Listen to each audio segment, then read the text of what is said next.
Have you ever run into a problem during filming your YouTube video that threw you off so hard that you just had to walk away from your project?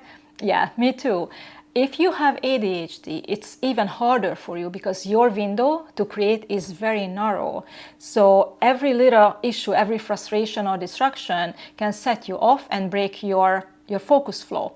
So today I'd like to talk about what are the things we can do to ensure that we are staying on this productivity flow. I have 2 tips for you.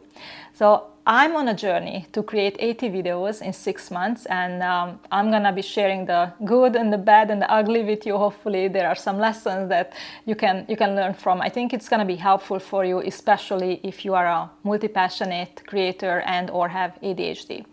So yesterday I recorded a video. It took me 17 minutes, and I'm going to be sharing 11 seconds of it, and I'm curious to see if you can tell me what's wrong with it. I'm on this journey as well. I posted my first video on this second channel 2 days ago, and only 2 people watched it. It's one of my sisters and my mentor, so there you have it. So the audio quality sucks, right? Why is that? Because I simply forgot to connect my microphone to the camera. So I had to record the whole thing again.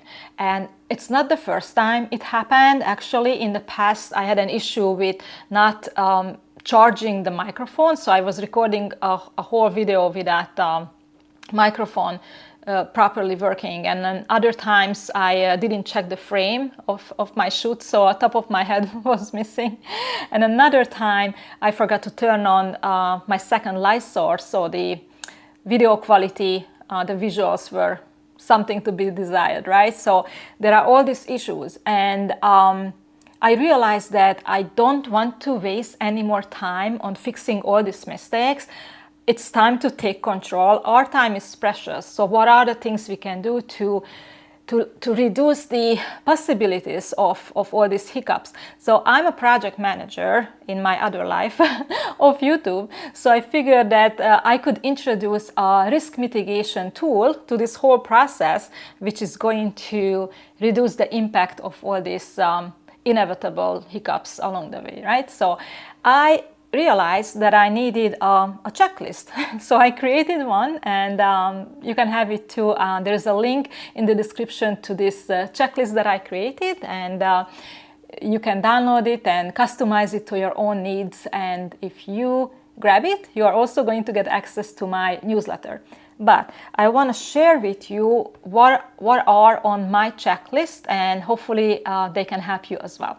So the first thing is about mental and physical readiness. It's ideal to film on a day when we are feeling well rested, or we can go for a walk, we can exercise before filming.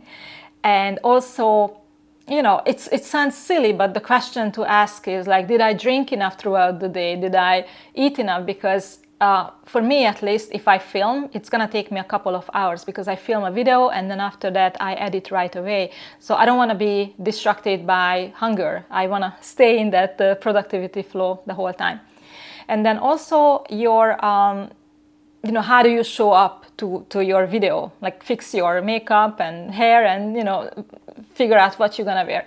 The second thing is environment. Make sure that there is no clutter around you and behind you. Whatever is showing in the frame, it's presentable because it's a reflection of you after all. Also, limit distractions. If you are filming your video with your phone and there is a microphone attached to it, it's not enough to put your phone on Do Not Disturb. You also have to put it on airplane mode. Why is that? It's because if you don't put it on airplane mode, every time you get a message or email, any kind of notification, your microphone is going to produce this staticky sound that's going to disrupt your whole video. So that's very important. Check if your camera is charged, if your microphone is charged as well. Pro tip, I put these tasks on my post-production checklist as well, to make sure that I charge them, because it's much easier for me to do it right after filming than before. I mean, I check it before filming as well, but for peace of mind, I think it's better if you do it post-production. Also, if you are using a camera, it's good to check whether there is enough space on your SD card. And then setting up your camera and finding the right angle, that can take time. You want to make sure that the frame looks nice, right? Important. And then setting up your lighting. How many lights are you using? Here is my light. This is one of the lights that I'm using. Feel free to make fun of my DIY I set up here. I'm just too frugal to invest in a light stand yet, but I'll get there eventually. It will have to do for now. It's okay. So, do you have the right settings for your phone and camera and lights? It depends on the lighting conditions. You might need to make adjustments if you are filming indoors versus outdoors. So it's like the whole thing, right? That can take some time. And of course, you need to connect your microphone to the camera or to your phone. Don't forget it, like I did. And also, super important, at the end, record a test clip so that you can check the audio quality and the video quality as well, framing everything, right? That's the moment of truth right there. If this sounds overwhelming, I get it. It is overwhelming. There is a lot that goes into creating an environment like this. And that is why the second tip I'm going to tell you is crucial, especially for folks with ADHD. So what I did was I spread out all these preparation tasks throughout the whole day. I didn't do them back to back because I knew if I had done them back to back, it would have overwhelmed me even more. So that is my trick. I recommend it because this way, like, I was able to stay in that focus flow. I still had enough mental energy to re-record the whole video despite this technical issue. But please, if you are just starting out, don't let this scare you and don't let this stop you from filming your first video. I made 34 videos so far, and I only used a camera and fancy lights for 7 out of those 34. The rest, I used iPhone and then like a cheap ring lamp sometimes. And that served me well for a long time. So this is, you could call that this like a high level stuff. Most phones that are made today have great video quality and a good enough built-in microphone as well. So that should be sufficient when you are just starting out. It's hard enough to reach that point when you are ready to hit record. So there is no need to overcomplicate it.